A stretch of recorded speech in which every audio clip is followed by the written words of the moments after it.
Really, today is very emotional day for me too, because I started my career as a journalist, and today all Manipur Working Journalists Union celebrating the Golden Jubilee. Here I can meet many of my colleagues, many of my mentors, many of my gurus, and I also can meet the peoples, the families of the founder members who expired. And I feel a little bit emotional today also after seeing all these things.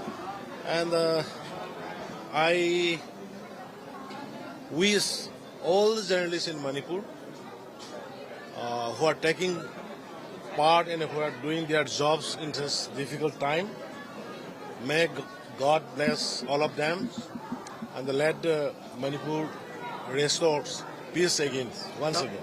No, actually, Manipur is the home of we 34 recognized tribes, including all the communities, irrespective of caste and religion.